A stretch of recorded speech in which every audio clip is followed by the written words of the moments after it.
The Fall of Out of Yunnan Theory, Part 2b. Kita lanjutkan pembahasan teori yang bikin banyak orang minder punya leluhur pribumi dari tanahnya sendiri ini ya, membayangkan ratusan ribu atau jutaan orang Yunan yang terdiri dari wanita, pria, dan anak.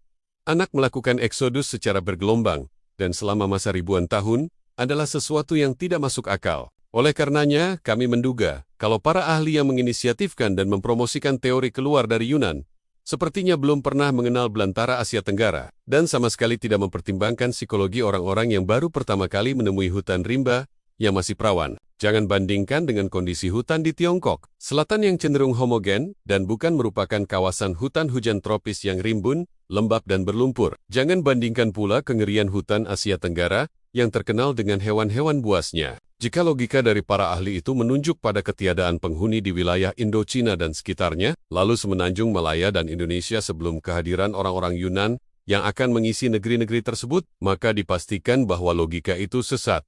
Sesesat-sesatnya. Karena jika itu yang menjadi hipotesisnya, maka dijamin kaum pendatang dari Yunan itu tidak akan pernah sampai di Indonesia. Kalaupun mereka sampai di Thailand Selatan atau Malaysia dengan selamat, tapi bagaimana mereka bisa menyeberangi Selat Malaka atau Selat Singapura untuk mencapai Aceh, Medan, atau Batam di tahun 2019 dan dengan menggunakan alat transportasi laut jenis apa? Jika gambaran imajiner dari orang-orang asing itu hanya sampai ke moda perahu, maka pertanyaan berikutnya adalah, berapa jumlah alat pengangkut yang dibutuhkan agar dapat membawa ribuan atau bahkan ratusan ribu manusia ke Pulau Sumatera?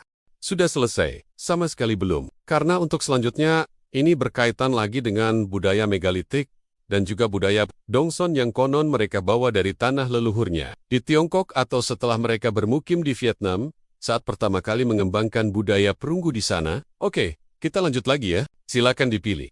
Di bagian hutan belantara, bagian mana orang-orang Yunan itu mau mendaratnya di Pulau Sumatera? Di pesisir Aceh, Sumatera Utara, Riau, Jambi, Sumatera Selatan, atau Lampung? Karena menurut arkeolog kita artefak, arca-arca dan bangunan megalitik di seluruh wilayah Sumatera merupakan peninggalan orang-orang Taiwan dan Yunan. Begitu pula halnya dengan jejak-jejak kebudayaan perunggu yang terdapat di pulau tersebut dan di seluruh Indonesia. Bisakah Anda bayangkan bagaimana cara mereka untuk sampai di Nia Selatan dan membuat arca serta bangunan megalitik di Tetegewo yang ada di puncak bukit? Atau bagaimana dolmen, kubur batu dan menhir bisa mereka buat di Kepulauan Tanimbar yang letaknya bertetanggaan dengan Samudra Hindia yang ganas? Itu teori sulap atau sihir. Bukan, itu adalah salah satu bentuk absurditas yang nyata dari teori kedatangan tersebut, yang menunjukkan gejala kefrustrasian tingkat akut dari para ahlinya, sehingga kehilangan orientasi geografisnya. Atau boleh jadi juga pandangan itu disebabkan karena suatu paksaan dan tekanan politik global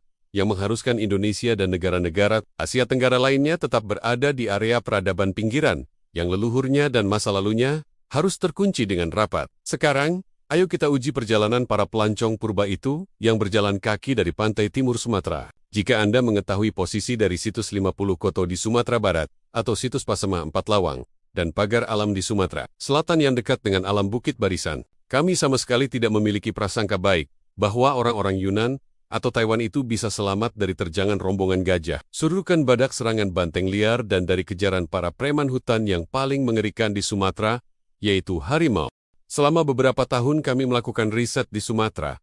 Selama itu pula kami selalu dicekam dan dihantui ketakutan luar biasa terhadap bayang-bayang terkaman dari sang penguasa hutan tersebut. Jadi meskipun berada di dalam rumah, tetapi ketika mendengar suara auman harimau dari kejauhan, tetap saja nyali kita bergetar hebat. Anda bisa membayangkan berapa jumlah harimau, gajah, ular, badak, dan hewan-hewan berbisa lainnya yang hidup di era purba. Lalu dengan kondisi tersebut, apakah kita mau berharap kalau orang-orang Austronesia yang hanya mengandalkan kapak atau panah batu itu bisa berlenggang kangkung seenaknya melintasi barikade berbahaya di alam liar tersebut? Para konten kreator asing yang di belakangnya berdiri, para ilmuwan barat dan sponsor politiknya banyak memvisualisasikan kehidupan masyarakat primitif di seluruh dunia, beserta lingkungan hidup purbanya. Tetapi untuk Indonesia, yang mereka gambarkan sama sekali menyimpang dari kenyataan yang ada, dan sangat jauh dari ekspektasi. Karenato atau 3 ekor harimau yang divisualkan dalam bentuk animasi, sama sekali tidak menunjukkan bahwa di tahun 2000 sampai 2500 tahun sebelum Masehi, para pendatang itu sudah bisa hidup secara koeksisten dengan ribuan harimau Sumatera